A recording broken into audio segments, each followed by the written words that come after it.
Je m'appelle Bernard Romagnan. Dans le golfe Saint-Tropez, j'habite depuis une quarantaine d'années. J'ai eu une première vie où j'ai été musicien et directeur d'école de musique, et puis une deuxième vie où depuis maintenant 25 ans, où j'ai été historien. C'est l'occasion donc de célébrer le saint patron du lieu, et on le fête en tirant des coups de mousquet, de mousquetons. On fait du bruit, on brûle la poudre pour célébrer le saint patron.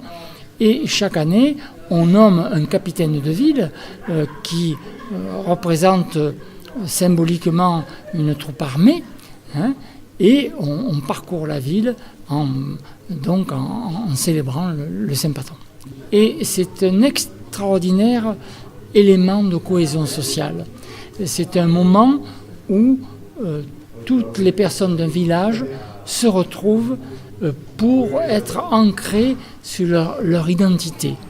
Et ça, c'est extraordinaire. Nous, sur le golfe, ce qui est extraordinaire, c'est qu'ils ont eu quand même dans la durée, en particulier celle de Saint-Tropez, qui a commencé au XVIe siècle et qui a perduré, à part quelques petits accidents de l'histoire, jusqu'au XXe sans discontinuer. Les autres ont été parfois, il y a eu de longues périodes pendant lesquelles elles n'ont pas eu lieu.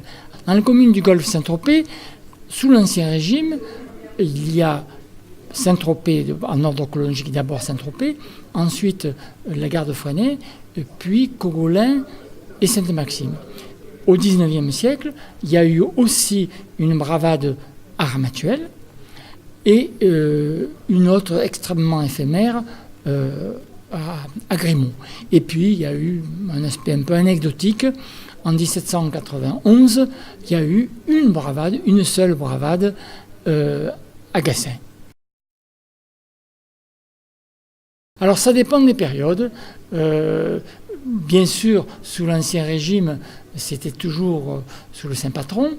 Il y a eu probablement des aspects plus républicains au XIXe siècle, encore que c'était quand même pour célébrer le saint patron, mais il y a eu quelques bravades, parfois, et qui étaient pour célébrer une personnalité qui venait dans le village. On accueillait la personne, on l'honorait, avec le capitaine de ville d'ailleurs, et les bravadeurs, à coups de mousquet aussi, et là, ça avait un caractère nettement laïque. Dans l'immédiat, c'est l'exposition de Salerne. Ça sera vraiment une grosse exposition. Normalement, le vernissage devrait avoir lieu autour du 15 ou du 17 mai, mais on pourra aller voir cette expo jusqu'à la fin du mois de septembre. Il y aura un ensemble exceptionnel de céramiques varoises, des choses qu'on n'a jamais vues et qui sont rassemblées. Et il y a aussi la production d'un catalogue.